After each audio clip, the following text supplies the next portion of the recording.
வெள்ளக்குதிரை என்னோட ஃபர்ஸ்ட் தமிழ் படம். So obviously எனக்கு ரொம்ப ஸ்பெஷலான ஒரு மூமெண்ட், ஸ்பெஷலான ஒரு படம். ஆஹ் ரொம்ப வருஷமா எனக்கு ஆசை தமிழ் சினிமாவில் தமிழ் சினிமாவோட பாட்டாக இருக்கணும், ஃபிலிம்ஸில் நடிக்கணும்னு. மலையாளம், மராட்டி, ஹிந்தியில் கொஞ்சம் ஒர்க் பண்ணியிருக்கேன். ஆனால் வளர்ந்தது எல்லாமே பாண்டிச்சேரி தான்.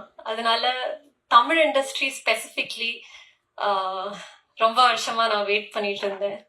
ஸோ இந்த வருஷம் அஃபிஷியலாக நான் என்டர் பண்ணிட்டு இருக்கேன் தமிழ் இண்டஸ்ட்ரியில். ஸோ எனக்கு ரொம்ப ரொம்ப சந்தோஷமா இருக்கு. I want to thank my producer Harish Ori. Thank you so much for this opportunity. Thank you Saran sir, எங்கள் டிரெக்டர், இந்த வாய்ப்புக்காக. அவர் இந்த கதை நரேட் பண்ணப்போ மெயின் எனக்கு என்ன இதில் பிடிச்சிருந்துச்சுன்னா, இந்த கதை it's very unique, it's very இம்பார்ட்டண்ட்டான ஒரு ஸ்டோரி. இது ஒரு மார்ஜினலைஸ்ட் கம்யூனிட்டி, அவங்களோட லைஃப்பை பற்றி இருக்கு. அவங்களோட ரெசிலியன்ஸ், அவங்களோட ஹார்ட்ஷிப்ஸை பற்றி இந்த கதை பேசுது. அண்ட் ஒரு சர்வைவல் ட்ராமா, ரொம்ப நல்ல கதை. And most importantly the highlight of the story எனக்கு was the way Saran sir had written my character. கயலுங்கிற கேரக்டர் ரொம்ப ஸ்ட்ராங்கான ஒரு woman, intelligent, will power இருக்கிற, ஏஜென்சி இருக்கிற ஒரு கேரக்டர். அண்ட் ஃபர்ஸ்ட் படத்திலே இவ்வளோ இம்பார்ட்டண்ட்டான ஒரு ஸ்ட்ராங்கான கேரக்டர் பண்ண முடிஞ்சதுல எனக்கு ரொம்ப ரொம்ப சந்தோஷமா இருக்கு. மேல் ஆக்டருக்கு எவ்வளோ இம்பார்ட்டன்ஸ் இருக்கோ அவ்வளோ இம்பார்ட்டன்ஸ் ஃபீமேல் ஆக்டருக்கும் இருக்கு. அது ஒரு ரொம்ப ரேரான விஷயம் தான் எல்லா இண்டஸ்ட்ரியிலுமே. ஃபர்ஸ்ட் படத்துல to get such a nice character, நான் ரொம்ப ரொம்ப சந்தோஷமா இருக்கேன். So thank you for writing this character. உங்க ஃபர்ஸ்ட் படத்துல இந்த மாதிரி ஒரு ஃபீமேல் கேரக்டர் எழுதுனதுக்கு தேங்க்யூ. அண்ட் உங்களுக்கு எல்லாருக்கும் தெரியும், இண்டிபெண்டன்ட் ஃபிலிம்ஸ் எடுக்கிறது ரொம்ப கஷ்டமான ஒரு விஷயம். ஆனா அதை ரிலீஸ் பண்றது அதை விட கஷ்டமான விஷயம். பட் எல்லா ஹர்டல்ஸையுமே தாண்டி இது ரிலீஸ் ஆகுதுன்னா அது ரொம்ப பெரிய விஷயம், எங்களுக்கு ரொம்ப பெருமையான விஷயம். ஸோ உங்களோட லவ் அண்ட் சப்போர்ட் எங்களுக்கு ரொம்ப தேவைப்படுது. Please support us, and I hope a lot of people watch our film. Thank you so much. Thank you so much, everybody. Thank you, crew and cast. Thank you. மேடையில் அமர்ந்திருக்கும் திரையுலக பெரியோர்களுக்கு என்னுடைய வணக்கம். மற்றும் இங்கே வருகை தந்திருக்கும் பத்திரிகை, தொலைக்காட்சி, ஊடக நண்பர்களுக்கு என்னுடைய வணக்கம். வெள்ளக்குதிரை நம்ம ட்ரெய்லரை பார்த்தோம், பாடலை பார்த்தோம், ரொம்ப அற்புதமாக இருந்தது. இன்றைய கதாநாயகன் மியூசிக் டைரக்டருக்கு என்னுடைய வாழ்த்துக்களை சொல்லிக்கிறேன். வெள்ளைக்குதிரையை தாண்டி இந்த படத்துடைய கதாநாயகனும் தயாரிப்பாளருமான ஓரிக்கும் எனக்குமான பழக்கத்தை சொல்லலாம்னு நினைக்கிறேன். ஏன்னா இந்த படம் பார்ப்பதை விட இந்த படம் எடுத்த விதத்தை பற்றி பேசுவதே ரொம்ப சுவாரஸ்யமான விஷயம். ஏன்னா நான் சரண் இயக்குனர் சரண் என்கிட்ட இதை சொல்லும்போது எனக்கு மைனா ஞாபகம் வந்தது. மைனா படத்தில் எவ்வளவு அனுபவம் கிடைச்சது, அந்த ஷூட்டிங் எடுக்கும்போது கிடைத்த அனுபவங்கள் ரொம்ப ஆழப்பெரியது. நான் இன்னைக்கு எவ்வளவோ படங்கள் பண்ணாலும் எனக்கு அந்த படத்துடைய அனுபவம் ரொம்ப அது மனசுக்குள்ளே நிற்கிற ஒரு விஷயம். அது மாதிரி இந்த படத்திற்கு எடுக்கப்பட்ட விதங்கள், இவங்க பட்ட சிரமங்கள் கேட்க கேட்க ரொம்ப அதையும் தாண்டி பெருசா இருந்தது, ரொம்ப ஆச்சரியமா இருந்தது. ஓரி பரட்டை என்கிற அழகு சுந்தரம் தனுஷ் சார் படத்துல நான் நடிச்சிருந்தேன். அதுல அவனும் என் கூட நடிச்சான். அப்போதான் எங்க 2 பேருக்கு ஒரு பழக்கம் ஏற்பட்டது. எனக்கு கூத்துப்பட்டை நடிகர்களை தாண்டி வெளி பழக்கங்கள் எதுவுமே கிடையாது, வெளியில நண்பர்களே கிடையாது. எனக்கு வெளியில இருக்க ஒரே நண்பர் ஓரி தான். அப்போ ஓரி என்னை கூத்துப்பட்டையிலே காலையிலேருந்து இரவு முழுக்க அங்கேயே இருக்கும்போது வெளியில போற தொடர்புங்கிறது ஓரி தான். ஓரி வீட்டுக்கு போவான். அப்போ அவன் பேச்சுலர். ஆனா அவன் அவன் ஒரு நண்பன் தாண்டி அவன் ஒரு வாத்தியார். அவன் வீட்டுக்கு முதல்ல ஃபர்ஸ்ட் போகும்போது தெரிஞ்சது வீடு அவ்வளவு கிளீனா இருக்கும். இப்போ நம்ம ஒரு மால்ல போய் பெட்ரூம்க்கு நம்ம பெட்ஷீட் தலானிலாம் வாங்கினோம்னா அது ஒரு கிளீனா, ஒரு பெட்ல ரொம்ப கிளீனா டவலுகள்லாம் வச்சிருப்போம், அயன் பண்ணி நீட்டா வச்சிருப்பாங்க. அது மாதிரிதான் அவன் வீட்டில் அவன் பெட்ரூமே அவ்வளவு கிளீனா இருக்கும். ஏதாவது கசங்கிட்டா உடனே எந்திரிச்சு அது மறுபடியும் நீட் பண்ணுவான். அவன் எனக்கு அவன் வீட்டுக்குள்ள போனாலே பயம் வந்துடும் ஒரு கட்டத்துல.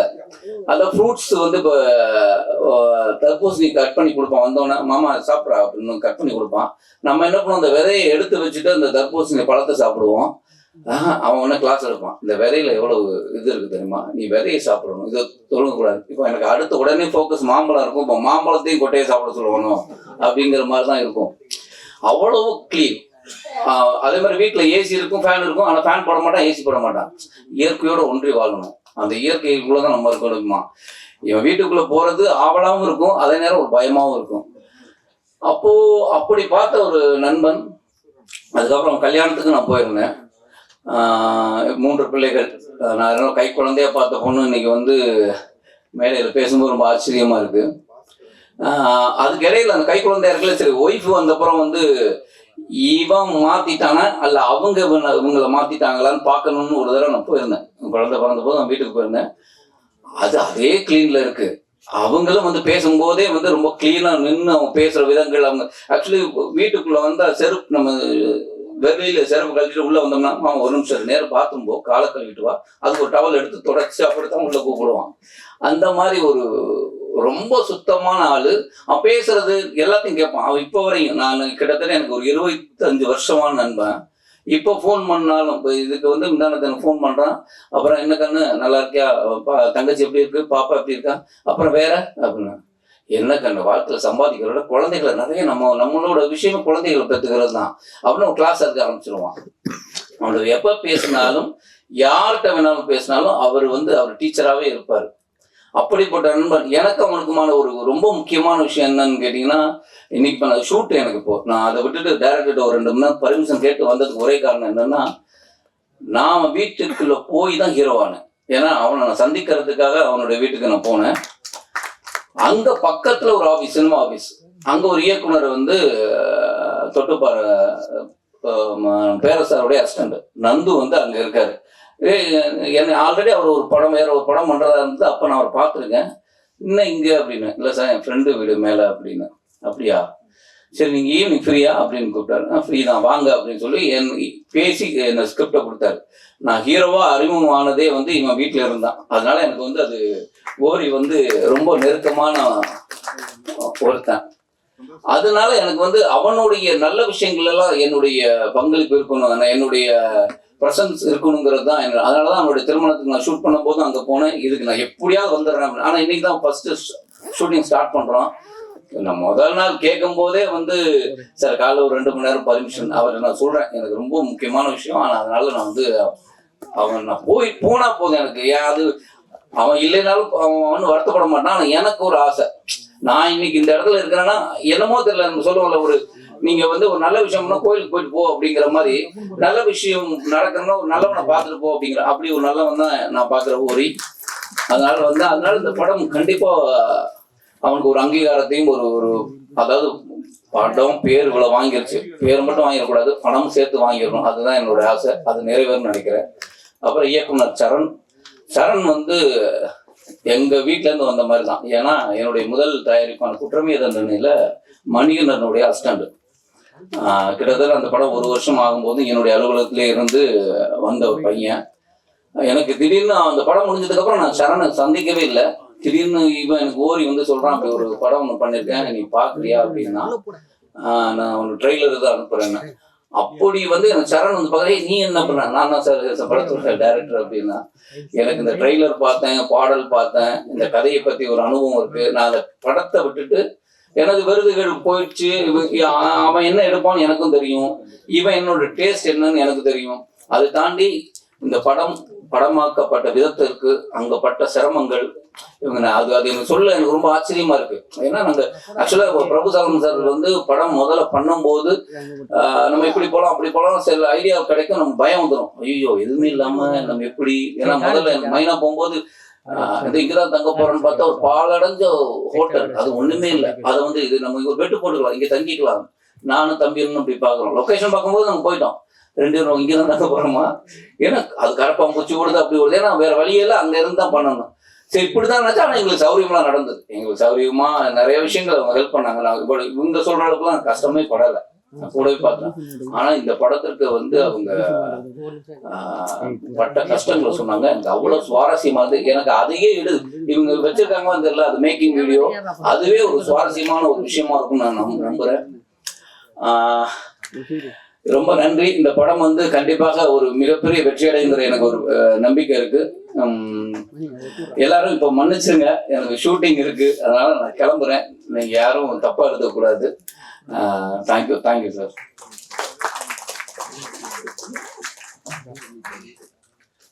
நானும் நண்பரும் ஒரு முறை கேகே நகர் போயிருந்தோம். சீனு ராமசாமி என்னுடைய அலுவலகம் மேலே முதல் மாடி இருக்கும். நான் கூத்துப்பட்டியில் 2 பேர் இருக்கோம், இருந்து வசனம்னு சொல்லி போயிருந்தோம். மேலே போனோம், சீனியர் கூத்துப்பட்ட நடிகன்னு சொல்லி கூப்பிட்டு பேச வச்சாங்க. பார்த்துட்டு முதல்ல எடுத்துமே சொல்லிட்டாங்க, நீங்க 2 பேரும் கொஞ்சம் நேரம் கொஞ்சம் நல்லா இருக்கீங்க, எனக்கு வந்து அந்த நேரம் வந்து தமிழ்நாட்டுடைய தெற்கு பக்கம் இருக்கிற மாதிரி நேரம் வேணும், வேற யாராவது இருந்தா சொல்லுறாங்க. கீழே வந்து நானும் விதாத்தும், எனக்கு அவ்வளோ நட்பு கிடையாது விஜய் சேதுபதி கிட்ட. விதாத்து மாமா இப்படி இங்க ஆபீஸ் இருக்கு, நீ வந்து பாருன்னு சொன்னாங்க. அதுக்கு மேல பார்த்துருக்கலாம், அந்த படம் பண்ணிருக்கலாம். தென்மேற்கு பருவ காட்டுன்னு நினைக்கிறேன் அவருடைய முதல் படம். இது ஒரு சம்பவம் நடந்தது. நன்றி. டைரக்டர் எங்க டைரக்டரோட நாங்கள் வந்து டெல்லிக்கு போனப்போ ஃபெஸ்டிவல்ல அந்த நானும் ஜூரியா இருந்து எங்க டைரக்டர் தான் ஹெட்டா இருந்து படங்கள் எல்லாம் பார்த்து செலக்ட் பண்ணோம். அப்போ எதோ படங்கள்லாம் வந்துட்டு இருக்கு, கரெக்டான தமிழ் படம் வந்து வரல. எங்களுக்கு ஒரே அப்செட். டெய்லி போய் பார்க்குறோம், அதை பற்றி அந்த ஊருக்காரங்க அவங்க எல்லாம் பேசுறாங்க, பிடிக்கிறாங்க. நாங்க பெரிய முடிச்சுட்டு உட்காந்துருக்கோம். கடைசி லாஸ்ட் டைம்ல வந்து காக்கா முட்டை அப்படின்னு ஒரு படம் போட்டோம். அப்பா எங்களுக்கெல்லாம் அவ்வளவு ஒரு நிம்மதி. என்னன்னா நாங்க பார்த்த படத்தை எல்லாம் சிறப்பான படங்கள் வந்தது, ஆனா அதையெல்லாம் தாண்டுற அளவுக்கு ரொம்ப நம்பிக்கை கொடுத்த படம் வந்து இந்த காக்கா முட்டை. பார்த்து இனிமே எங்க எல்லாருமே நாங்க பூரா அவார்டு வாங்கி தமிழ்நாடே கொண்டாடுற அளவுக்கு அவ்வளவு பெரிய சந்தோஷமா இருந்தது. அந்த காக்கா முட்டை படத்தினுடைய உதவி இயக்குனர் அவரு எந்த மாதிரி ஒரு டயத்து எந்த மாதிரி ஒரு ஃபிலிம் வந்திருக்காரு அப்படிங்கிறது இங்க வந்து 2 முகங்களை பத்தி அழகா சொன்னாரு. ஒரு பத்திரிகையாளர் முகம்னு ஒன்று சொன்னாரு, இன்னொரு முகம் சொன்னாரு. அதுல அவருடைய முகம் ரொம்ப தெரிஞ்சது. அதே மாதிரி இருக்கிற டெக்னீஷியன்ஸ், அவங்க கோல்டு மெடல் வாங்கினவர், அவரு வந்து சான்ஸ் கிடைக்குமா அப்படின்னு சொல்லிட்டு கோல்டு மெடல் படிச்சுட்டு இப்படி வந்து யோசனை பண்ணிருக்காரு. கேமராமேன் இவங்க எல்லாம் கஷ்டப்பட்டிருக்காங்க. கண்டிப்பா அவங்களுக்கு எல்லாத்துக்குமே ஒரு நல்ல எதிர்காலம் இருக்கு. அப்புறம் இவங்களை பத்தி விசாரிச்சேன். அவங்க மராட்டி அம்மா, அப்புறம் பார்த்தா ஆனா டாக்டர், அப்பா வந்து கர்நாடிக் டீச்சர் நினைக்கிறேன், அவர் வந்து மலையாளி. அப்புறம் இவங்க பிறந்து வளர்ந்ததெல்லாம் பாண்டிச்சேரி, ஆனா பேரு அபிராமி. இவ்வளவும் எல்லாம் இருந்து கடைசியில் சுத்தமா தமிழ் பேசுனாங்க. அதுதான் ரொம்ப ஆச்சரியமா இருந்தது. இந்த மாதிரில அவங்க கேரக்டர் பத்தி அவங்க அழகா சொன்னாங்க. ரொம்ப அவங்களுக்கு பிடிச்சிருந்தது அப்படின்னு சொல்லிட்டு. ஸோ இந்த படத்துக்கு வந்து மெயினா சிவா பேசும்போது சொன்னாரு, ஏதாவது சின்ன படங்களுக்கெல்லாம் நான் வந்து பண்ணேன், நான் வந்து இவ்வளவுதான் ஃபங்க்ஷனுக்கு வரேன் அவ்வளவுதான். ஆனால் ஆக்சுவலா பார்த்தேன் செல்வமணிலிருந்து தனஞ்சயிலிருந்து சிவாலிருந்து உதயகுமார் இவங்க எல்லாமே பேரரசு எல்லாமே இதை தாண்டி அந்த சின்ன படங்களை எப்படியா கொண்டு வரணும் அப்படிங்கிற முயற்சி பாருங்க. அதுதான் அவங்க டெய்லி வேலையாகவே இருந்துட்டு. ஸோ ஏதாவது ஒரு படங்கள் இப்படி வந்துகிட்டே இருக்கு அந்த படத்தை. அதுல ஜேபி பேசும்போது சொன்னார், குகன் அவர்களுக்கு வந்து நன்றி சொல்லி சொன்னாரு. உண்மையில இவங்க தான் கை கொடுக்கும் தெய்வம். இந்த மாதிரி சின்ன படங்களுக்கு எல்லாம் வந்து இது ஏன்னா அவ்வளவு சீக்கிரம் பெரிய படங்களுக்கு உடனே கிடைச்சிடும். இது எப்பவுமே சொல்லிட்டு இப்போ சின்ன படங்களுக்கு தேட்டர் கிடைக்கிறேன்னு அப்போ கூட செல்வம் பண்ணிட்டு சொல்லிட்டு இருந்தது. ரொம்ப காலமா இதையே சொல்லிட்டு இருக்கோம், ஒரு சட்டம் வரலன்னா அப்போ அவர் செய்தி சொன்னாரு. டாக்டர் கலைஞர் அவர்கள் இருக்கும்போது சட்டம் போட்டிருந்தாரு, கண்டிப்பா ஒரு சின்ன ஒரு தேட்டருக்கு கொடுக்கணும் அப்படின்னு சொல்லி. ஏன்னா நான் மலேசியாவில அந்த சட்டம் இருக்கு, கண்டிப்பா அவன் ஒரு படத்துக்கு வந்து கண்டிப்பா வருஷம் கம்பல்சரியா கொடுக்கணும் அப்படின்னு சொல்லி சட்டம் இருக்கு. அந்த மாதிரி சின்ன படத்துக்கெல்லாம் கண்டிப்பா தேட்டர் கொடுக்கணும் அப்படிங்கிறது வந்து கலைஞர் சட்டம் கொண்டாரு. அது இப்போ இல்லாம போயிடுச்சு அப்படின்னு. அதனால இப்ப இன்றைய முதல்வர் அவர் ஸ்டாலின் அவர்களுக்கு வந்து செய்தி போகும்னு நினைக்கிறேன். அது முதல்ல திறந்து விடுங்கப்பா அந்த சின்ன படத்தை.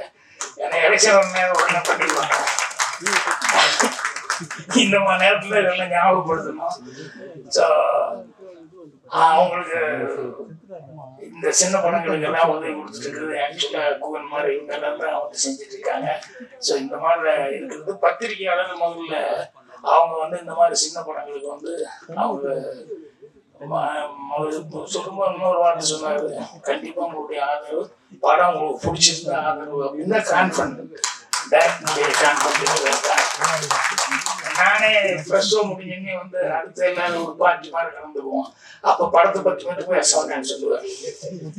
என்னன்னா அது அவங்க பார்த்துட்டு என்ன நினைக்கிறாங்களோ அதை பண்ணிட்டு அதை பத்தி நம்ம அங்க பேசவே கூடாது அப்படின்னு சொல்லிட்டு நமக்கு வந்து அவங்க என்ன எழுதணும் அப்படிங்கிறது வந்து நம்ம அவங்ககிட்ட போய் எப்படிங்க என்னென்னலாம் கேட்டுக்கூடாது, அது எழுதுதானே போறாங்க அப்படின்ட்டு அந்த மாதிரி அந்த டைரக்டர் வந்து அவரை கான்டென்ட்டா சொல்லி சொன்னாரு. ஸோ ஓரியவர்கள் கஷ்டப்பட்டதுக்கும் இந்த டீமுடைய மொத்த கஷ்டத்துக்கும் வந்து கண்டிப்பா ஒரு நல்ல பலன் இருக்கும். அதனால மீண்டும் உங்க படம் வந்து ஃபங்க்ஷன் பண்ணணும், அந்த ஃபங்க்ஷன்ல வந்து கலந்துக்கணும்னு நினைக்கிறேன். தொகுப்பாளனே பிஆர்ஓ எல்லாருக்கும் என்னுடைய வாழ்த்துக்கள் தெரிவிச்சுக்கிறேன். எங்க டைரக்டர் சொன்னேன், அவருக்கு வந்து இன்னைக்கு வெற்றிமாறன் அவர்கள் வந்து ஒரு அது என்னது பட்டறியா கிளாஸ் ரூம்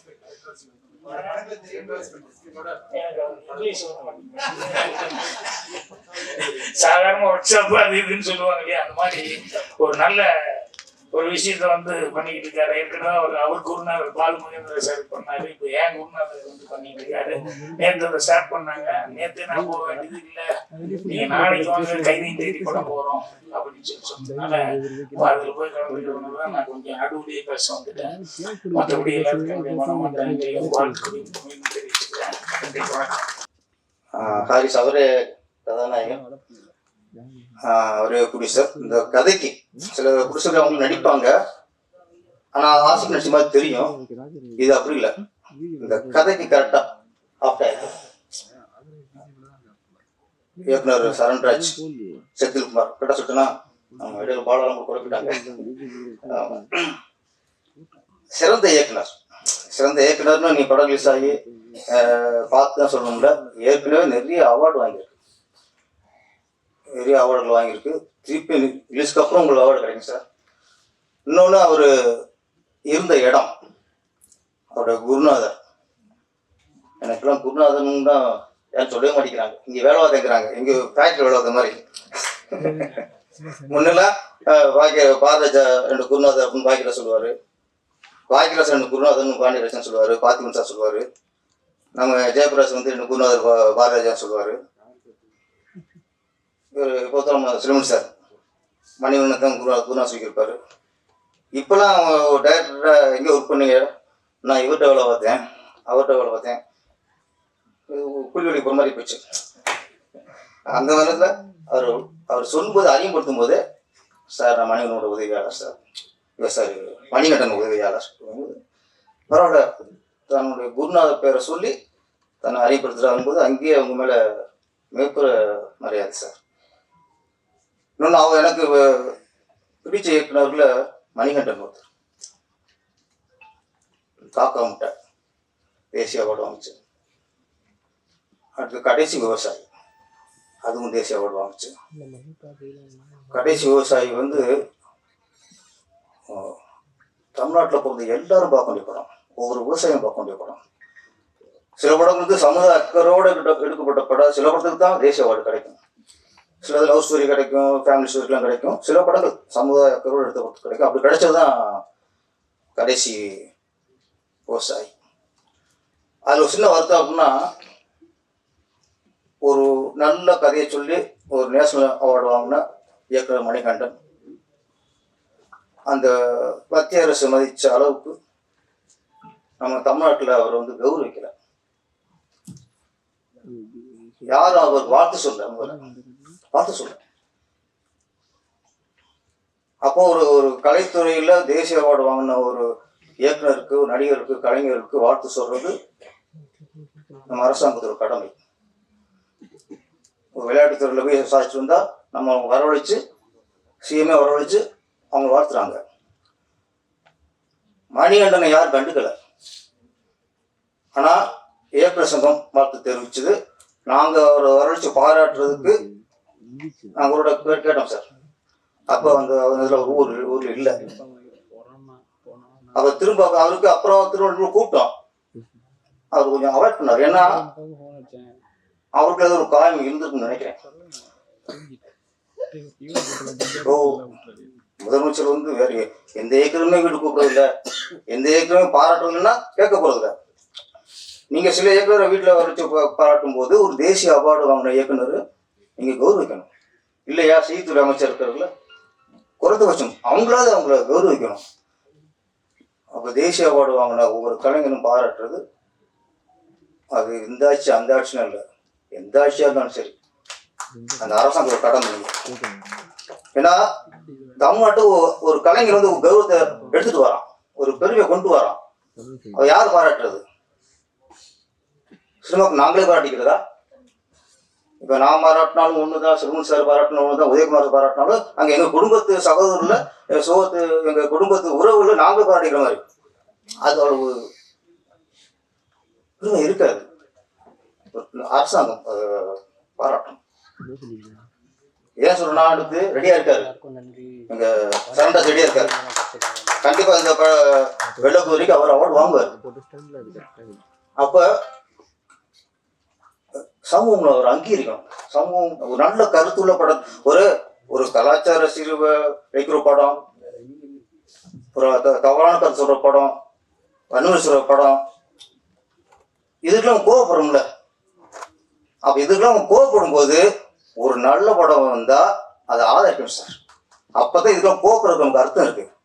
இதுக்கு மட்டும் கோவப்பட்டுட்டு நல்ல கருத்துள்ள படம் வரும்போது கம்முன்னு இருந்தா நம்மளும் தப்பு. மலைவாழ் மக்கள் பத்தி இந்த கதை வெள்ளக்குதிரை டைட்டில் ரொம்ப ஒரு கேட்சிங்கான டைட்டில். வெள்ளக்குதிரை எங்களுக்கெல்லாம் வெள்ளக்குதிரைனா எம்ஜிஆர் ஞாபகம் பிரச்சனை. எம்ஜிஆர் தான் எல்லா படத்துலையும் குதிரை வந்தாலும் வெள்ளக்குதிரை வருவார் அவர். ஆமாம், வெள்ளக்குதிரை எம்ஜிஆர் தான். அங்கேயே ஃபர்ஸ்ட் ஆரம்பிச்சது. எனக்கு இந்த கதைக்கு தகுந்த மாதிரி டைட்டில் வச்சுருப்பீங்க. நான் சில படப்பிடிப்புக்காக ஒரு போயிருந்தேன். அப்போ மலைவாழ் மக்களோட பழகுற வாய்ப்பு கிடைச்சது. அவங்க நடந்தே போகிறாங்க. அங்கங்கே வீடு, பக்கத்துலேயும் வீடு இருக்காது, அங்கங்கே இருக்கும். கஷ்டப்படுறாங்க. அவங்களோட பேசி பார்க்கும்போது எவ்வளோ கஷ்டப்படுறாங்களே. ஆனால் ஒன்று, அவங்களுக்கு கீழே வீடு கொடுத்து வாங்கினா வரமாட்டாங்க. அது வர மனநிலை இல்லை அவங்க.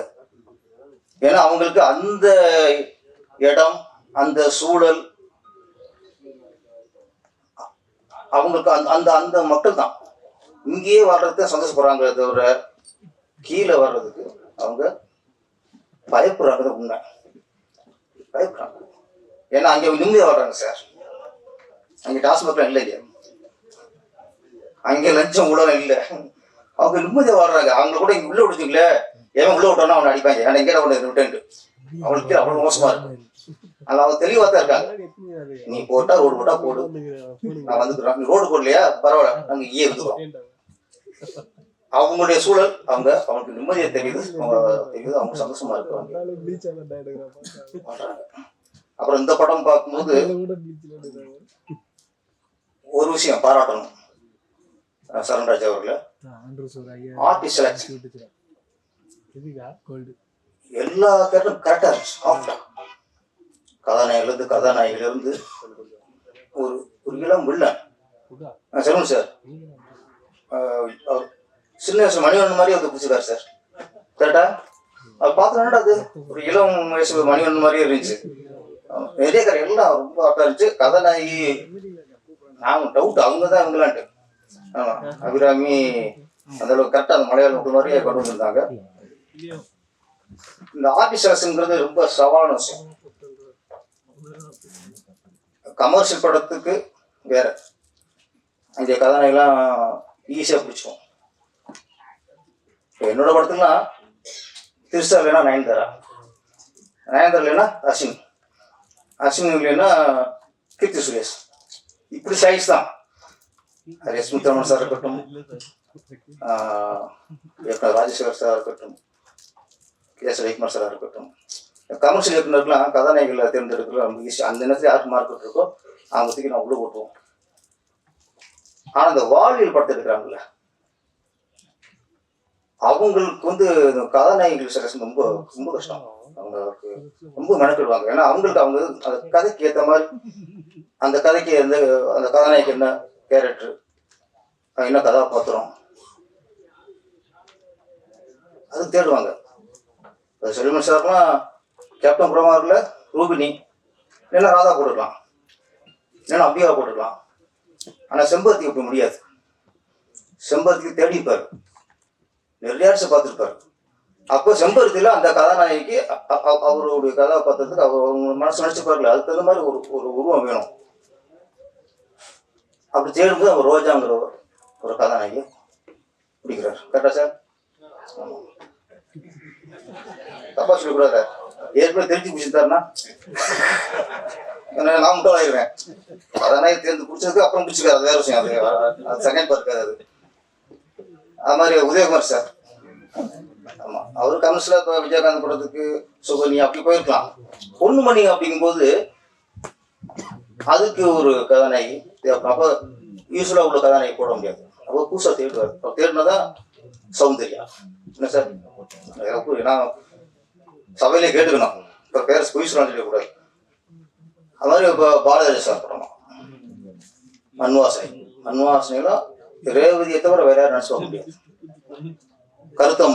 கருத்தம்மாவில் வந்து யூஸ்வலா உள்ள ஒரு கதாநாயகெல்லாம் போட்ட முடியாது. அப்போ அந்த கருத்தம்மா அந்த கதைக்கு ஏற்ற ஒரு கதாநாயகி. பாக்கியராஜ் படமா இருக்கட்டும், மௌன கீதங்கள்ல சரிதா தவிர வேற யாரும் நினைச்சு பார்க்க முடியாது இந்த கேரக்டர். தூரல் நூச்சுல ஃபர்ஸ்ட் நைட்னால எனக்கு தெரியாத ஒரு கதாநாயகி. ஃபர்ஸ்ட் வருஷம் திரைவுலே பார்த்த ஒரே கதாநாயகி. ஃபர்ஸ்ட் நைட்ல எனக்கு தெரியாம ஒரு கதாநாயகினா தூரல் நூச்சு காட்டிப்பாரு. அப்ப அதுக்கான ஃபேஸ், அப்பாய் முகம், அது க்ளோஸ் அப் இன்னசென்டா தெரியணும். அப்போ அப்படி பிடிக்கும்போது தான் செலக்ஷன் அப்படிங்கிறாங்க. சின்ன வீடு குண்டா இருக்கணும் கதாபாத்திரம். அப்போ கல்பனா அப்படிங்கும்போது இந்த மாதிரி வாழ்வியல் பண்றவங்களுக்கு அந்த கதைக்கு தேவைப்படுற மாதிரி கதாநாயகி பிடிக்க ஒரு சவால் இருக்கு. இன்னைக்கு வந்து வெற்றிமாறன் சார், மாரி செல்வராஜ், அப்பா ரஞ்சித், ஒரு வாழ்வியல் படம் எடுக்கிறாங்கல்ல, அவங்களாம் இந்த மாதிரி ஒரு கதாநாயகி தேர்றதும் மற்ற கதாபாத்திரங்களுக்கும் ஏற்ற மாதிரி ஆர்டிஸ்ட் செலக்ஷன் வந்து ரொம்ப கஷ்டம். கமர்ஷியல் படங்களுக்கு நாங்கள் அப்பா கேட்டு ஈஷாவை பிடிச்சிக்குவோம், அம்மா கேட்டு ஈஷாவை பிடிச்சிக்குவோம், வில்லனுக்கு ஏற்கனவே கொடி கட்டி பிறந்த வில்லனை பிடிச்சிக்குவோம், மாற்றில் உள்ள கதாநாயகி பிடிச்சிக்குவோம். இந்த மாதிரி வெள்ளை குதிரை மாதிரி ஒரு வாழ்வியல் படத்துக்கு ஆர்டிஸ்ட் செலக்ஷன் பண்ணுறது எப்படி கதை ரெடி பண்றாங்களோ அந்த அளவுக்கு ஆர்டிஸ்ட் செலக்ஷன் முக்கியம். இதில் நான் பார்க்கும்போது எல்லா கதாபாத்திரமும் கரெக்டா இருந்தது. அதுக்கு முதல்ல சாருக்கு இயக்குனர் சரண்ராஜுக்கு இந்த வாழ்த்துக்கள். அப்புறம் நாளைக்கு அப்புறம் இசைவிட்டோக்கு கதாநாயகி வந்திருக்காங்க அபிராமி. அவங்க தமிழச்சி, யாரும் குழம்பிக்க வேணாம். அப்பா வந்து மலையாளி, அம்மா மராட்டி, இவங்க தமிழச்சி. எங்க கன்ஃபார்ம் பண்ணணும்னா நான் கேட்டேன், அவங்களுக்கு மராட்டியை திரும்பான்னு கேட்டேன். பேசினா புரியும், பேச தெரியாது அப்படின்னாங்க. மலையாளம் பேசுவான்னு கேட்டேன். என்னண்ணே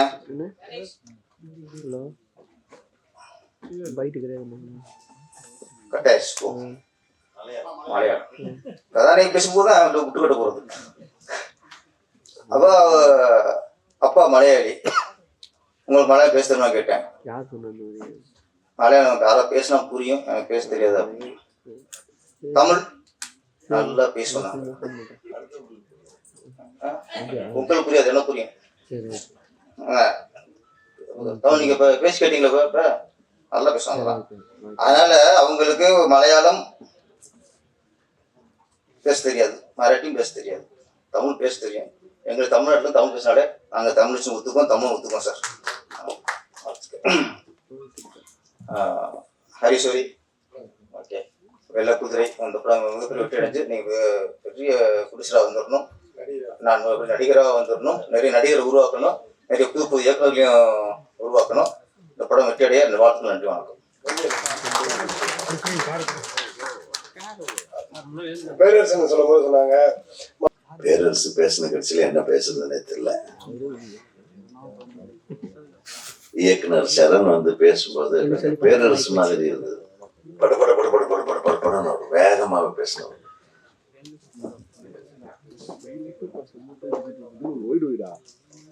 ஒரு மிக சிறப்பான படம் இந்த வெள்ளை குதிரை. வெள்ளை குதிரையே வெள்ளை குதிரை கலோக்கியல்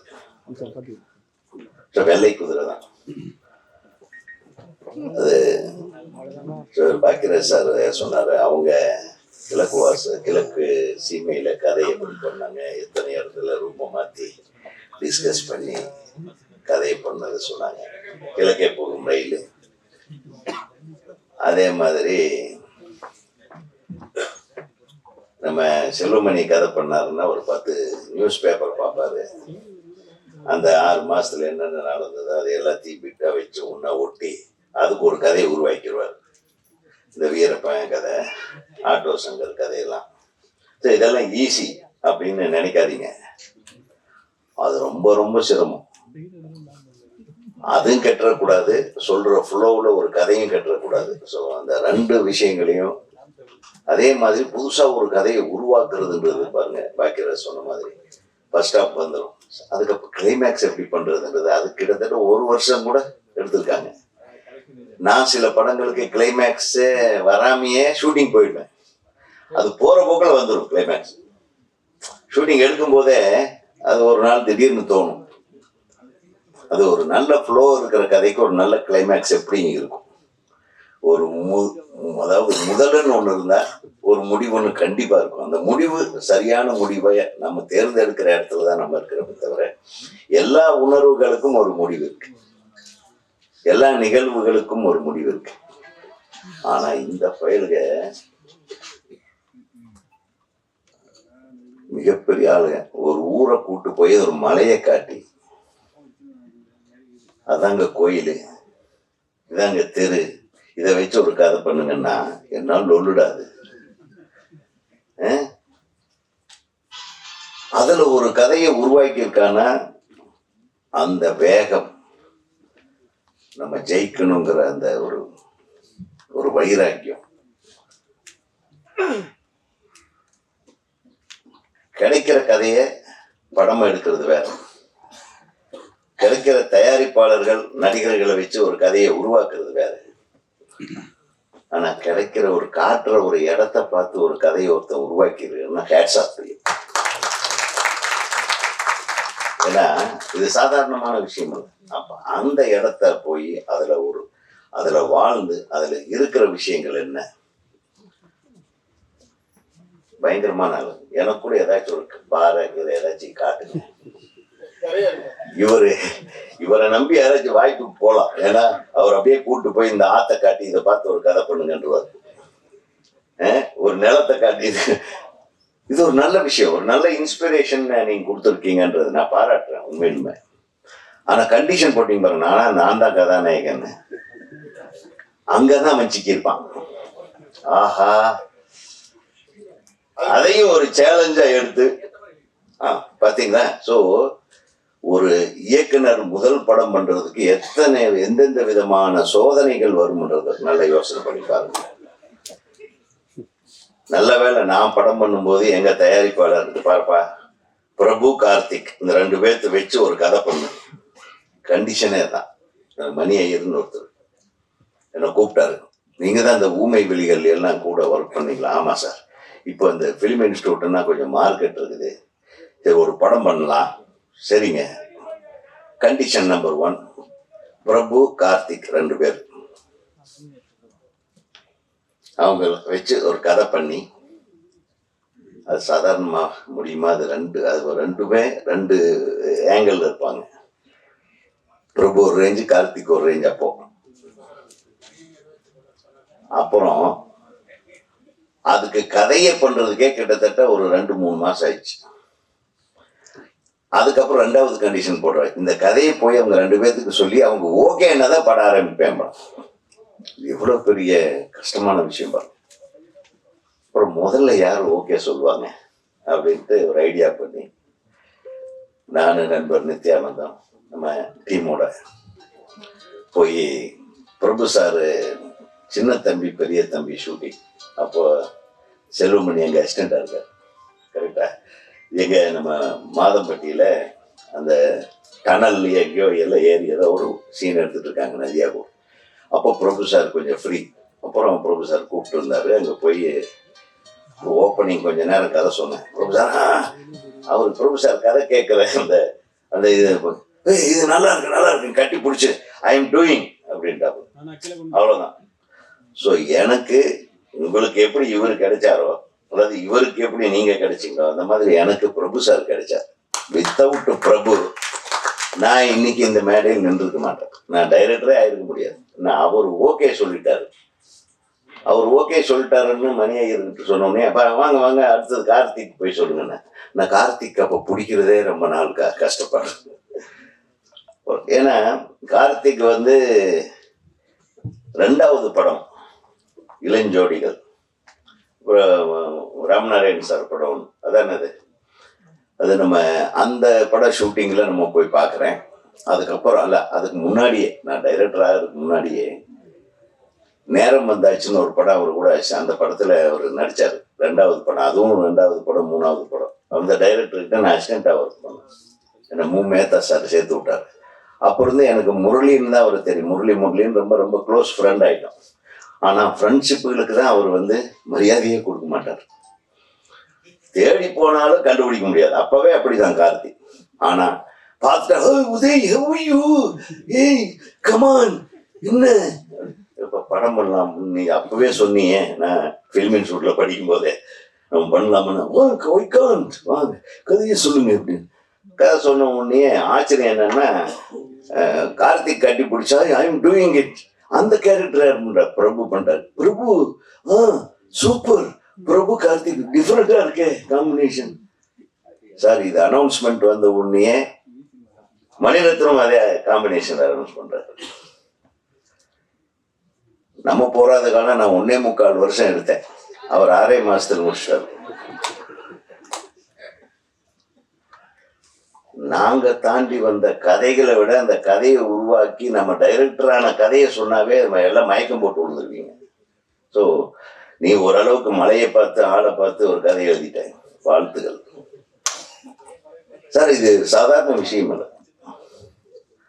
அப்புறம் அபிராமிக்கு அந்த மலையில அபிராமி கூட நேரம் மலையை ஏற்றி தான் நீ கன்ஃபார்மே பண்ணிருக்க. கொடுமைக்காரன்டா நீ. மலை ஏறினாதான் நீ ஹீரோயின், இல்லைன்னா நீ ஹீரோயின் இல்லைன்னு. ஸோ ஒரு சுகமான ஒரு சுமையைத்தான் நீ சுமந்திருக்கிறீங்க. அது இந்த படத்துல எவ்வளவு அழகான அனுபவம் இருந்திருக்கு. அவன் இன்னைக்கு சிரிச்சுட்டு உட்கார்ந்துருக்கான் பாருங்க. அது தயாரிப்பாளர் சிரிச்சுட்டு நிற்கிறான் பாருங்க. இந்த சிரிப்பு தொடர வேண்டும். அது வெற்றியின் மூலமாக மிகப்பெரிய ஒரு வளர்ச்சியை நீங்கள் அடைய வேண்டும் என்று கூறி உங்கள் ஒட்டுமொத்த குழுவினருக்கும் உங்களுடைய துணை இணை இயக்குநர்கள் அது யார் யார் வந்திருக்காங்களா இல்லையான்னு தெரியல, அவங்களே எல்லாம் கூப்பிட்டு கௌரவப்படுத்தும். எங்களுக்கெல்லாம் நாங்கெல்லாம் வளர்றது காரணமே எங்களுடைய துணை இணை இயக்குனர். என்ன நான் பண்ற டார்ச்சர் விட அவனுக்கு அடைஞ்ச டார்ச்சர் தான் ஜாஸ்தியா. நீ அதை போய் எடுத்துட்டு வான்றுவேன். மலையிலேருந்து அவன் 4 தடவை எழுதுவான். அவனும் நம்ம ரெக்கக்னைஸ் பண்ணணுமா இல்லையா? எங்கள் துணை இணை இயக்குநர்கள் ஆக பணியாற்றிய அனைவருக்கும் வாங்க.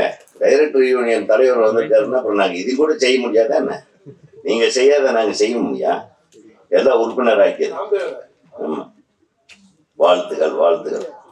அதே மாதிரி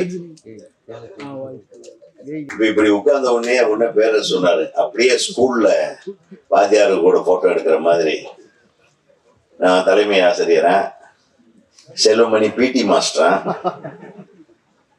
அபிராமி வந்து தமிழ் டீச்சரா, தமிழ் ஆசிரியையா, இந்த மாதிரி எல்லாம் ஒரு கதை உள்ள போயிட்டு இருந்தது. அதுக்குள்ள ஒரு கதையை பண்ணிட்டாங்க.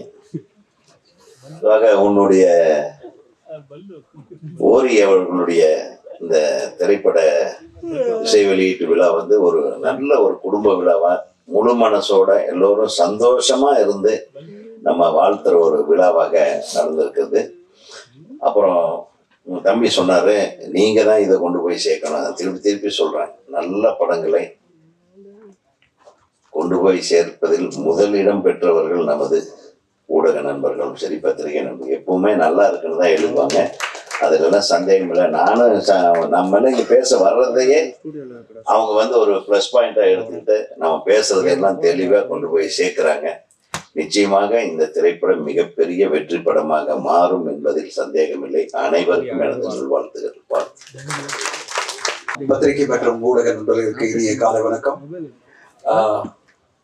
ஒரு எனர்ஜி கம்மியா இருக்க மாதிரியே இருக்கு பத்திரிகை நண்பர்கள் மத்தியில. ஏதோ ஒரு சின்ன டிஸ்டர்பன்ஸ்லயே இருக்காங்க போல இருக்கு. நிறைய ஸ்டேட்மெண்ட்ஸ் பத்திரிகைகள்ல நிறைய ஸ்டேட்மெண்ட்ஸா வந்துட்டே இருக்கு.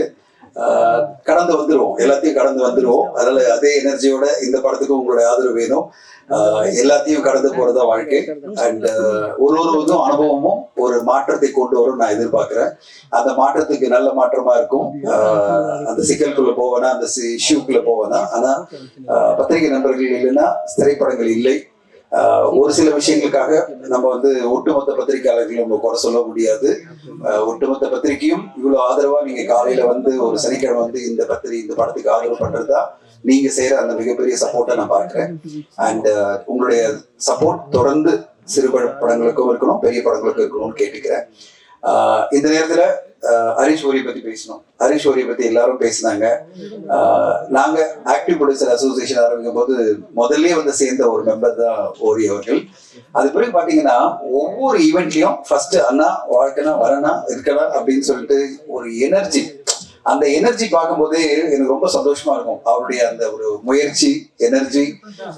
எங்களோட எல்லா ஈவெண்ட்லயும் ஃபர்ஸ்ட் அவர் உட்கார்ந்துருப்பாரு. அவர் இதை தெரிஞ்சுக்கணும், இந்த விஷயத்தை பத்தி தெரிஞ்சுக்கணும், இந்த அசோசியேஷன் நடக்கிற விஷயங்களை தெரிஞ்சுக்கணும், ஏஜிஎம் நடந்தா அதுல இருக்கணும் அப்படின்னு எல்லாத்துலயுமே ஒரு ஹைலி இன்வால்வ்டு மனிதர்.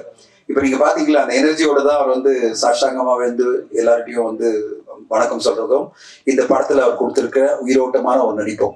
நான் இந்த படத்தை ஒரு 1 year முன்னாடி பார்த்துட்டேன். நான் பார்த்த பிறகு நான் அப்புறம் கொஞ்சம் சில கருத்துக்கள்லாம் சொல்லியிருந்தேன். அதுக்கு பிறகு நிறைய அதுல சேஞ்சஸ் எல்லாம் பண்ணி அப்புறம் ஒரு ஃபைனல் படைப்பா அவர் கொண்டு வந்திருக்காரு. சரண்ராஜ் அவர்களுக்கு வாழ்த்துக்கள். மிகப்பெரிய முயற்சி. ஏன்னா இவ்வளவு பெரிய மலையில போய் உட்கார்ந்து நீங்க பண்ணதெல்லாம் பெரிய விஷயம். அண்ட் அபிராமி அவர்கள் பல மொழிகளை சார்ந்த ஒரு லேடி ஹீரோயின், தமிழ் நல்லா பேசுறது. வாழ்த்துக்கள்மா, வாழ்த்துக்கள். அண்ட் பரத், உங்களுடைய பின்னணி கேட்டப்பே ரொம்ப சந்தோஷமா இருந்தது. இவ்வளவு பெரிய பாரம்பரியத்தோட வந்திருக்கீங்க நீங்க. உங்களுடைய மியூசிக்கும் இந்த படத்துக்கு ரொம்ப உயிரோட்டமா இருக்கு. படம் பார்த்ததுன்னு சொல்றேன். தமிழ் சினிமாவுடைய மிகப்பெரிய சோதனையான காலம் பாத்தீங்கன்னா இந்த வருஷம். இப்போ உங்களுக்கு நான் சொல்றேன், உங்களுக்கு மேகசின்லாம் வந்திருக்குன்னு நினைக்கிறேன். நாங்கள் ஆக்டிவ் ப்ரொடியூசர் சொல்லி எப்படி மந்த் கொடுக்குறோம்.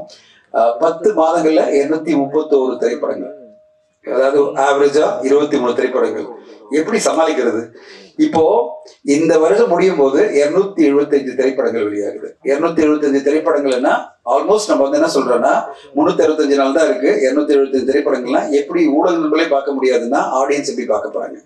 நேத்து வெள்ளிக்கிழமை வெளியான படங்கள் பேர் நான் படிக்கிறேன். ஆரோமலை, அதர்ஸ், வட்டக்கானல், கிறிஸ்டினா கதிர்வேலன், அனல் மழை, வீர தமிழச்சி, பரிசு, நேயமுரு, பகல் கனவு அப்படின்னு 9 திரைப்படங்கள். இந்த 9 திரைப்படங்கள்ல நான் சொல்லி இதுல நாயகன் ரீரிலீஸ், வேட்டையாடு விளையாடு ரீரிலீஸ் அப்படின்னு ரீரிலீஸ்லாம் விட்டுருவோம். அப்புறம் 11 படம். இப்படி சினிமா என்னமோ நம்ம ஒரு கலையா பார்க்காம ஒரு வியாபாரமா இஷ்டத்துக்கு படங்களை ரிலீஸ் பண்ணும்போது நல்ல திரைப்படங்களும் காணாம போகுது. இது நான் மீண்டும் பல மேடைகள் நான் சொல்லிட்டு இருக்கேன். இந்த மாதிரி தயாரிப்பாளர்கள் தினத்தந்தியில ஃப்ரீயா விளம்பரம் கொடுக்குறாங்க. ஏதோ ஒரு சின்ன படம் எடுத்துட்டோம், அதை நானே நடிச்சுட்டேன், அந்த படத்தை எப்படியாவது வெளியில கொண்டு வந்தணும்னு சொல்லிட்டு ஒரு ஆடு கொடுத்துட்டு இப்ப என்ன ஆகுதுன்னா தினத்தந்தி பேப்பரை பார்க்கும் போதே நம்மளுக்கு இந்த படங்களை பார்க்கணுன்ற ஒரு எண்ணமே உருவாகாம பல விளம்பரங்கள் வந்துட்டு இருக்கு. இதுல நல்ல திரைப்படங்களும் காணாம போயிடுது. இந்த பிரச்சனைக்கு என்னன்னா எல்லா ஊர்களையும் படங்கள் எடுக்க ஆரம்பிச்சிட்டாங்க. ஒரு 50 லட்சத்துல டிஜிட்டல்ல நீங்க படம் எடுத்துடலாம், பெப்சியே இல்லாம படம் எடுத்துடலாம், அப்படி ஒரு மனநிலை வந்துருச்சு. பெப்சியே தேவை கிடையாது. பெப்சி அட்லீஸ்ட் கண்ட்ரோல் இருந்தா அவங்களுடைய கிராஃப்ட்மேன் வரும்போது ஒரு குவாலிட்டியான திரைப்படங்கள் வரும். ஆனா அவங்க கிராஃப்ட்மேனே இல்லாம அந்தந்த ஊர்ல ஏதோ ஒரு கேமரா ஹையர் பண்ணி ஒரு படத்தை எடுத்துட்டு அந்த படத்தையும் நான் தினத்தந்தியில விளம்பரம் ஃப்ரீயா கிடைக்குதுன்னு நம்ம படத்தை போடும்போது நான் அவங்களுக்கு குறை சொல்லல. அவங்களுடைய எந்தூசியாசம் வெல்கம். குறைந்தபட்ச தரமா அந்தந்த திரைப்படங்கள் பேசப்படுற படமா இருக்கும்போது திரைப்படங்கள் மேல மரியாதை அதிகரிக்கும். அப்படி இல்லாம நான் எனக்கு இது ஏதோ ஒரு எனக்கு தெரிஞ்ச ஒரு கலையை வச்சு நான் ஒரு படத்தை எடுத்துட்டு அதை விளம்பரமும் பண்ணிட்டேன், போஸ்டர் ஒட்டிட்டேன், இது பிறகு வந்து பார்த்தா பாரு பார்க்காம போனோம்னா ஃபர்ஸ்ட் பத்திரிகையாளர் மத்தியில ஒரு அவர்ஷன் வந்துடுது, இந்த படங்கள்லாம் யார் வந்து பிரஸ் மீட் ஷோல பார்ப்பாங்கன்னு. அடுத்ததா ஆடியன்ஸ் மத்தியில அதை விட அதிகமா வந்துடுது. இதுல நல்ல திரைப்படங்களும் காணாம போயிடுது. நல்லதா ஒரு திரைப்படம் வரும், ஒரு 4 படம் வந்ததுன்னா வாரத்துல அட்லீஸ்ட் அந்த 4 திரைப்படங்கள் மேல உங்களுக்கு அட்டென்ஷன் இருக்கும், நீங்களும் அதுக்கு ரிவ்யூ பண்ண முடியும், நீங்களும் அதை சரியான முறையில கொண்டு போய் மக்கள் கிட்ட செலுத்த முடியும், அதாவது சேர்க்க முடியும். அதை ஆடியன்ஸை வந்து ஓரளவு இந்த வாரம் 4 படத்துல இந்த படம் நல்லா இருக்கா, 2 படம் நல்லா இருக்கா, நான் போய் பார்க்கலாம்னு நினைக்க முடியும். அப்படி ஒரு நல்ல படமா ஹரிஸ்வரி வந்து இந்த படத்தை வெள்ளைக்குதிரை எடுத்திருக்காரு. ஏன்னா வரும்போது அவருக்கே தெரியாது, திடீர்னு பாத்தீங்கன்னா முதல்ல ஆரம்பிக்கும் போது 3 படம் தான் இருக்கும் வாரத்துல. அடுத்த வாரம் அவர் போடும்போது ரிலீஸ் டேட் திடீர்னு பாத்தீங்கன்னா அந்த ஃப்ரைடே பாத்தீங்கன்னா 9 படம் இருக்கும். இதுதான் தமிழ் சினிமாவுடைய மிகப்பெரிய ஒரு சாபக்கேடை நான் பார்க்கிறேன். இன்னைக்கு தமிழ் சினிமா மிகப்பெரிய சோதனையில சந்திச்சுட்டு இருக்கு சிறு பட்ஜெட் படங்களுக்கு. அதுக்கு ஒரு முக்கியமான காரணமே எல்லோருமே அங்கங்க ஊர்ல இருந்துட்டு சிறு சிறு படங்களை எடுத்துட்டு அந்த படங்களையும் விளம்பரம் மாதிரி ஃப்ரீயா காசு செலவு பண்ணாம விளம்பரம் பண்ணிட்டு நல்ல படங்களையும் அவங்க வந்து யாருமே கவனிக்க முடியாம பண்ணிடுறாங்க. இதை தவிர்க்கணும்னா அசோசியேஷன்லாம் தடுக்க முடியாது, ஏன்னா அது ஒரு தனி மனித சுதந்திரம். யாருமே யாரையும் தடுக்க முடியாது. அவங்கவுங்க படம் எடுக்கிறாங்க, அவங்க காசு போட்டு எடுக்கிறாங்க, அவங்க வந்து படத்தை வெளியிட முடியும். ஆனா அவங்களுக்குள்ள ஒரு சுழல் ஒழுக்கத்தோட நல்ல திரைப்படமா கொண்டு வந்தீங்கன்னா கண்டிப்பா வெல்கம். ஒரு நல்ல குவாலிட்டியான படம், ஒரு வெள்ளைக்குதிரை மாதிரி ஒரு இப்போ வந்து ஜேபி சார் சொல்லியிருந்தார் அவருடைய படம் உலகமே மாதிரி ஒரு உலகத்தரமான ஒரு படமா நீங்க கொண்டு வந்தீங்கன்னா அந்த திரைப்படத்தை நீங்க கண்டிப்பா 50 லட்சத்தை எடுங்க, 1 கோடி எடுங்க, பிரச்சனை இல்லை. ஆனா உலகத்தரத்துல ஒரு படத்தை நீங்க கொண்டு வரீங்கன்னா அதுக்கான அட்டென்ஷனை கொடுக்கறதுக்கு நீங்களும் ஸ்பேஸ் கொடுங்க. நீங்க ஏதோ ஒரு படத்தை எடுத்துட்டு டம்ப் பண்ணிட்டு எல்லாரும் மக்களும் வந்து இக்னோர் பண்ற மாதிரி படங்களை கொண்டு வரக்கூடாதுன்றதா என்னுடைய தாழ்மையான வேண்டுகோள். பல பேருக்கு வந்து அந்த பேஷனுக்காக சினிமா எடுக்கிறாங்க, அவங்க இன்னும் கொஞ்சம் குவாலிட்டியில கவனம் செலுத்தி ஆடியன்ஸை மொத்தமா திரையரங்கு வரவிடாம பண்ணாதீங்க. ஆடியன்ஸ் வர தயாரா தான் இருக்காங்க. நான் பல சிறு பட்ஜெட் படங்கள் இப்ப சமீபத்துல பாத்தீங்கன்னா ஒரு படம் வந்து சின்ன பட்ஜெட் படம் தான், எல்லாருமே பார்த்து எல்லாருமே அப்ரிஷியேட் பண்ணீங்க, ஊடகங்கள்லாம் அப்ரிஷியேட் பண்ணீங்க, ஆண் பாவம் பொல்லாததுன்னு வரிங்க ரீதியிலும் நல்ல ஒரு ரெஸ்பான்ஸ் வந்துட்டு இருக்கு. இந்த வாரம் வந்த படத்துல 9 படம் வந்தாலும் ஆரோமலே அப்படின்ற படத்துக்கு நல்ல ஒரு ரெஸ்பான்ஸ் ஏரியில வந்துட்டு இருக்குன்னா அப்போ சிறு பட்ஜெட் படமா இருந்தாலும் மக்கள் திரையரங்கு வர ரெடியா இருக்காங்க. ப்ரொவைடட் டூ மெனி ஃபிலிம்ஸ் வராம இருந்தா போறோம், அவங்க அட்டென்ஷன் இருக்கிற மாதிரி ஒரு படம் வந்தா போறோம், கண்டிப்பா மக்கள் திரையரங்கு வராங்க. அதனால குறைந்த படங்கள் வந்து வாரம் 4 படங்கள் இல்லை, மேக்சிமம் போனா ஒரு 5 படங்கள் மேல வராம ஊடகங்களும் படத்தை பார்த்து மக்களும் படத்தை பார்த்து கொண்டாடணும். அப்படி ஒரு நல்ல படமா இந்த படம் வெள்ளைக்குதிரை கண்டிப்பா உங்களுக்கு பிடிக்கும் நான் எதிர்பார்க்கிறேன். பார்த்து குகன் சாரோட உட்கார்ந்து ஒரு 4 படம் வர வாரத்துல வாங்க, அட்லீஸ்ட் உங்க படத்தையும் மக்கள் கவனிப்பாங்க. அது எப்படி நடக்கும் தெரியாது, ஏன்னா நம்மளுக்கு கண்ட்ரோல் இல்லை அது. ஆனா அப்படி வந்ததுன்னா கண்டிப்பா நல்லா இருக்கும். அண்ட் இந்த நேரத்துல இந்த மாதிரி விழாக்கெல்லாம் வந்து இவ்வளவு பெரிய ஜாம்பவான்களா வந்திருக்காங்கன்னா அதுக்கு ஒரே காரணம் ஓரி தான். ஓரி எந்த அளவு ஃபாலோ பண்ணுவாரு, எந்த அளவு அன்பு காட்டுவாருன்னா அது எல்லாருமே எந்த வேலை இருந்தாலும் அதை விட்டுட்டு வரணும். ஏன்னா ஓரியினுடைய அன்பு அந்த மாதிரி, அந்த அளவு அன்பா பண்பா அந்த ஒரு ரெஸ்பெக்டோட நீங்க வந்தே ஆகணுன்றது வந்து நம்மளை வந்து கம்பல்சரி பண்ணி வர வச்சிருவாரு. அப்படிப்பட்ட ஒரு நல்ல மனிதர், அவருக்காக தான் எல்லாருமே இங்க வந்திருக்கோம். அந்த நல்ல மனிதருக்கு இந்த படம் ஒரு மாபெரும் வெற்றி படமா அமைஞ்சு அவரு செலவு பண்ணி அவருடைய சொந்த காசுல இவ்வளவு கஷ்டப்பட்டு நடிச்சு இந்த படத்துக்காக ஒரு மிகப்பெரிய உழைப்பு கொடுத்திருக்காரு. நடிகரா மிகப்பெரிய உழைப்பு கொடுத்திருக்காரு. டைரக்டர் என்னென்ன கேட்டாரோ அதெல்லாம் பண்ணியிருக்காரு. அவருடைய அந்த முயற்சிக்கு இந்த படம் பெரிய வெற்றி அடையணும்.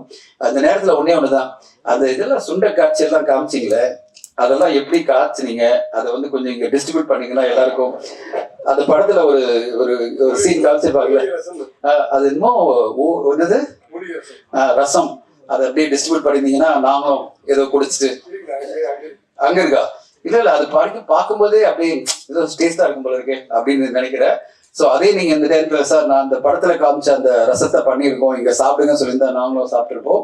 பட் ரொம்ப அற்புதமான காட்சிகள் அந்த மாதிரி இருக்கு, உயிரோட்டமான காட்சிகள், அற்புதமான ஒரு உழைப்பு எல்லாம் சேர்ந்துதான் வெள்ளைக்குதிரை படம் வருது. இந்த படம் வெற்றி அடையணும்னு வாழ்த்துறேன். நன்றி, வணக்கம். வெளியீட்டு விழா உறவியலாளர்கள், பத்திரிகையாளர்கள் மற்றும் அனைத்து நண்பர்களுக்கும் மேடையில் உள்ள நண்பர்களுக்கும் என்னுடைய முதல் வணக்கத்தை தெரிவித்துக் கொள்கிறேன். இந்த வெள்ளைக்குதிரை திரைப்பட இசை வீட்டுக்கு வந்து ஹர்ஷா எனக்கு கூப்பிடும்போது, ஹரீஷ் கூப்பிடும்போது நான் முதல்ல ஒரு கண்டிஷன் சொன்னேன், சார் வந்து டைரக்டர் மெம்பராக இருந்தால் தான் நான் வர முடியும். அது சாரி, அது ஹர்ஷா இங்கே வந்த பிறகு வந்து தெரியுது வந்து நீங்க ரொம்ப சிரமமான இருந்தது இந்த படத்தை பண்ணிருப்பீங்கன்னு. இருந்தாலும் வந்து இப்போ தனஞ்சயன் சொல்லும்போது சொன்னார் பாத்தீங்களா, அதாவது வந்து இன்னைக்கு வந்து டிஜிட்டல் சினிமா வந்த பிறகு திரைப்படம் எது, அது போல திரைப்படம் மாதிரி தெரிகிற திரைப்படங்கள் எதுங்கிற ஒரு வித்தியாசம் இல்லாம போயிட்டதால மொத்த திரைப்படத்துக்கு உண்டான மரியாதை போயிட்டதுனால அது வந்து ஒரு, அதாவது திரைப்படம் வெற்றி படம் தோல்வி படம் என்பது வேற. ஆனா திரைப்படமாவே இல்லாம பல படங்கள் வர்றதால வந்து எங்களுக்கு ஒரு அவமானமா இருக்கு. அப்போ அது குறைஞ்சபட்சம் அதுல உறுப்பினர்கள் இருந்தா அந்த திரைப்படம் ஒரு நல்ல படமா வரும். அது வெற்றியாகுது தோல்வியாகுது அது வேற விஷயம். ஆனா திரைப்படமா இருக்கும் அப்படிங்கிற ஒரு அடிப்படையில் தான் உறுப்பினர்கள் இருந்தாதான் நாங்க அந்த நிகழ்ச்சியில கலந்துக்கிறது வந்து நாங்க ஒரு இயக்குனர் சங்கத்தை ஒரு தீர்மானமா எடுத்திருக்கோம். அது அந்த அடிப்படையில் தான் உங்களுக்கு வந்து அது ஒரு கம்பல்ஷன் கொடுத்தோம். அதனால அது தப்பா எடுத்துக்காதீங்க. நீங்க வந்த பிறகு வந்து இன்னொரு விஷயம் தெரிஞ்சுதான் நான் வந்தே இருக்க மாட்டேன். நீங்க இவ்வளவு பர்ஃபெக்ஷன் இருப்பீங்கன்னா நான் வந்தே இருக்க மாட்டேன். ஏன்னா வீட்டுல இருக்க டார்ச்சர்னா என் முன்னாடி இதே மாதிரி ஒரு டார்ச்சர் எனக்கு. அந்த வீட்டுல பெட் இருந்தா பெட்டு மேல பில்லோ எங்க இருக்கணும், டவல் எங்க இருக்கணும், குளிச்சுட்டு வந்தா டவல் அந்த இது மேல போடக்கூடாது, எப்படி அந்த ஷேர் மேல போடக்கூடாது, பின்னாடி கொடியில போடணும். இது வந்து ஒய்ஃப் ஊருக்கு போனோடனே முதல்ல எல்லாத்தையும் கலைச்சு போட்டுட்டு முதல்ல நான் சொன்னேன். அவ்வளவு மனவியாதியா வந்துடும். வந்து ஒரு டார்ச்சரா இருக்கும். அது என்னன்னா சுத்தங்கிறது ஓகே, ஆனா கால் உள்ள வரும்போது செருப்பு வெளியே விட்டுட்டு உள்ள வாங்கினீங்கன்னா பரவாயில்ல, செருப்பு உள்ள வந்துட்டு பாத்ரூம்ல காலை கழிட்டு வாங்க நீங்கன்னா எவ்வளவு டார்ச்சரா இருக்கும். ஒய்ஃப் எங்க இருக்காங்க, எப்படி நீங்க வந்து அதை அக்செப்ட் பண்ணிட்டீங்களா எப்படி?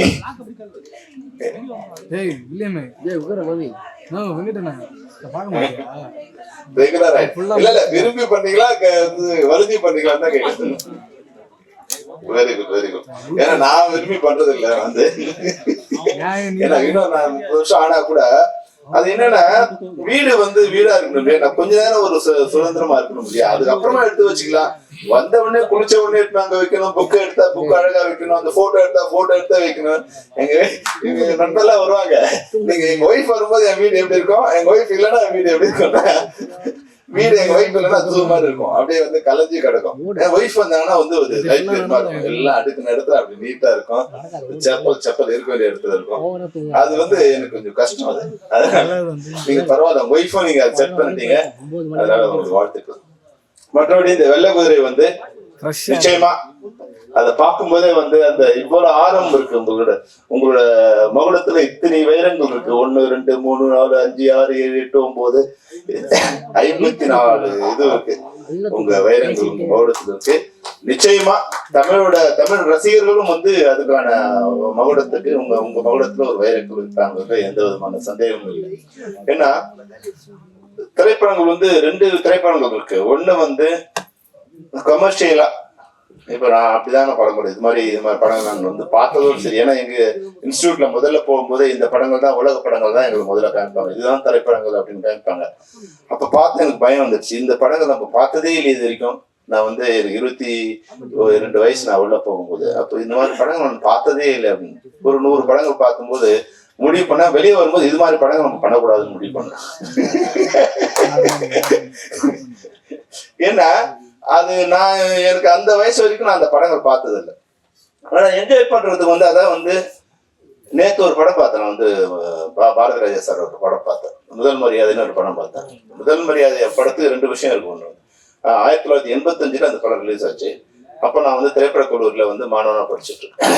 அப்போ மணிவண்ணன் சார் அசிஸ்டன்ட் டைரக்டர் சேர்ந்து வந்து, அப்போ அவர் எடிட்டர் கந்தசாமிங்களோட நான் உதவியாளராக ஒர்க் பண்ணிட்டு இருக்கேன். படிச்சுட்டு இருக்கும்போது அவர் மணிவண்ணன் சார்கிட்ட என்னை வந்து ரெக்கமெண்ட் பண்ணி சேர்த்து விட்டாரு.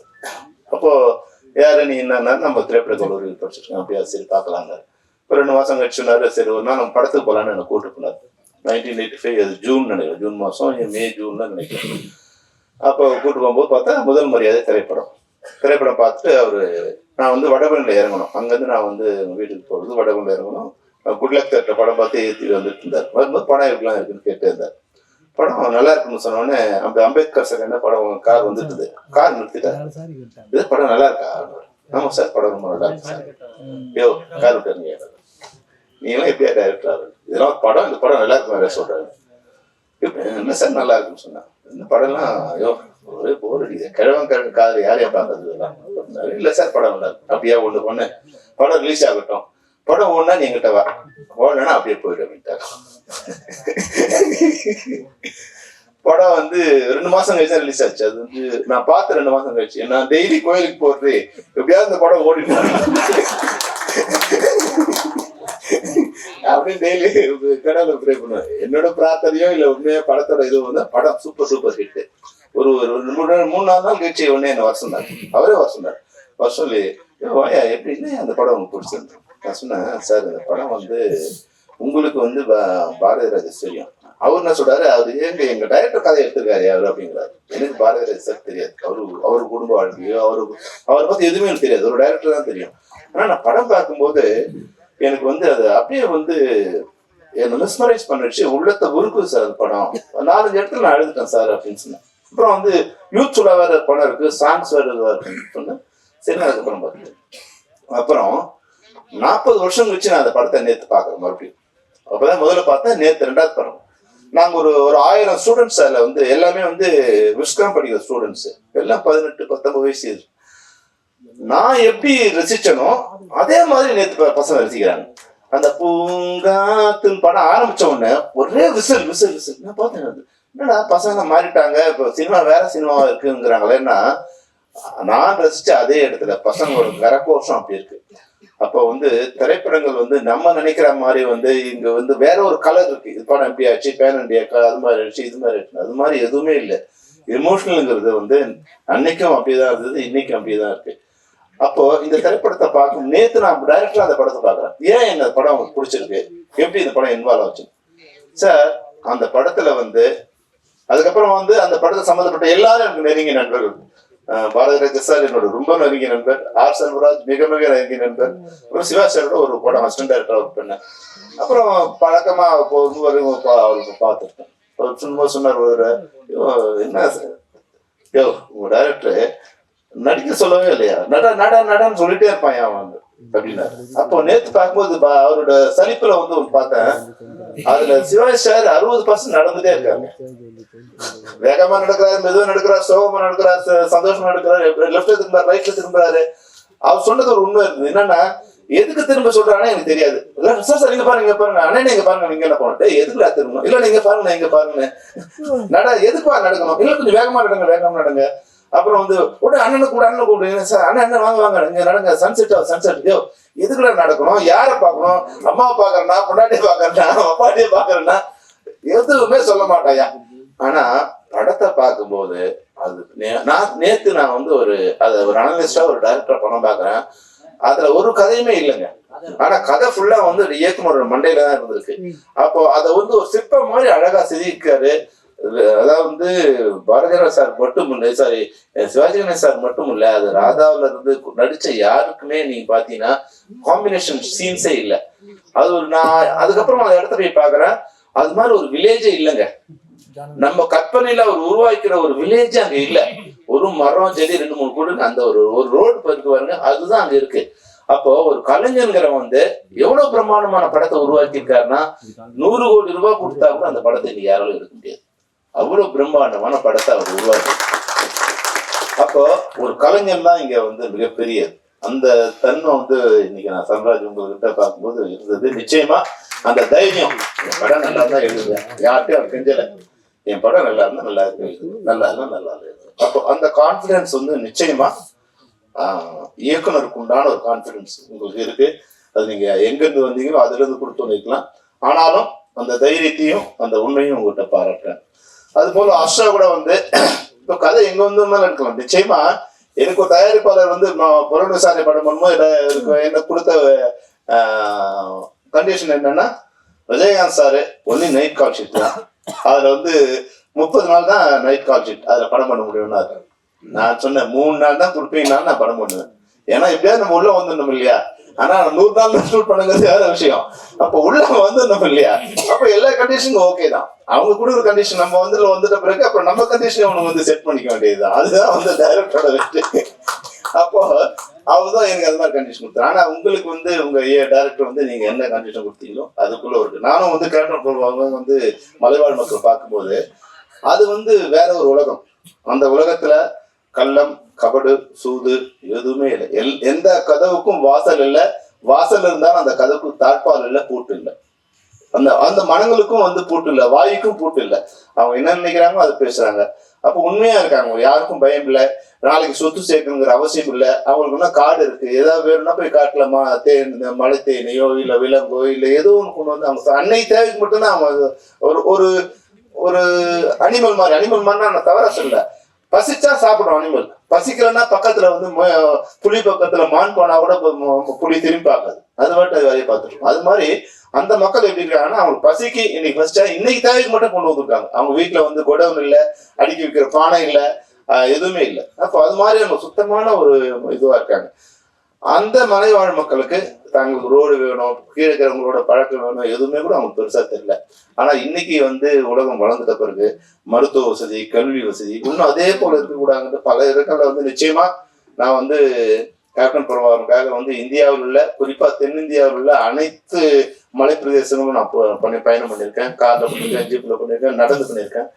தமிழ்நாட்டுல வந்து ஒரு 60% பகுதிகளுக்கு வந்து சாலை வசதி இருந்திருக்கு, நிச்சயமா இருக்கு. மற்றதெல்லாம் வந்து நீங்க ஒரு 10% 20% தான் இருக்கு. சில மாநிலத்துல வந்து 0% தான் இருக்கு. அந்த எந்த விதமானவங்களும் நடந்துதான் போகிட்டு இருக்கு. குறைஞ்சபட்சம் நம்மளுக்கு வந்து 60% அப்பவே இருந்தது. இப்ப நீங்க உங்களுடைய 123 கிராமங்களுக்கு இந்த சாலை வசதி இல்ல. ஆனா மொத்தம் வந்து இங்க 6000 கிராமங்கள் அது மாதிரி இருக்கு. அப்போ நீங்க உங்க பர்சன்டேஜ் பாத்தீங்கன்னா வந்து ஒரு 2% தான் சாலை வசதி இல்லாம இருக்கு. ஏன்னா மொத்தமா வந்து இது போல இருக்கிற கிராமம்னா ஒரு 10 கிராமத்துல ஒரு 10ல இருந்து 50 வீடு தான் இருக்கும். அதிகபட்சமா 50 வீடு இருக்கும், குறைஞ்சபட்சமா 10 வீடு இருக்கும். அப்புறம் அங்கங்க போற போக்குற ஒரு குடிசையா இருக்கும். இது போல வந்து 6000 மலை கிராமங்கள் வந்து தமிழ்நாட்டுல இருக்கு. அதுல இவர் கணக்கு சரியானு எனக்கு தெரியாது. அப்போ 123 கிராமங்களுக்கு தான் இது போல சாலை வசதி இல்லைன்னா தமிழ்நாடு குறைஞ்சபட்சம் வந்து 6000த்துல வந்து 1%னா கூட வந்து 60 ஆச்சு. உங்க 2% தான் இது மாதிரி சாலை வசதி இல்லாம இருக்கு. அது வந்து மிகப்பெரிய, இன்னைக்கு அது வந்து மிகப்பெரிய விஷயம். உங்க எண்ணம், உங்க வெள்ளை குதிரை வந்து ஒரு கிராமத்துக்கு சாலை வசதி போட்டு கொடுத்துருக்கு. இந்த படத்தை பார்த்து பண்ணாங்களோ இல்ல வந்து உங்களோட எண்ணம் வந்து அவங்களுக்கு போய் சேர்ந்துருச்சோ, அந்த வகையில வந்து உங்க எண்ணத்துக்கு வாழ்த்துக்கள். இந்த திரைப்படம் வந்து உண்மையில வந்து ஒரு சிறந்த திரைப்படமாகும்.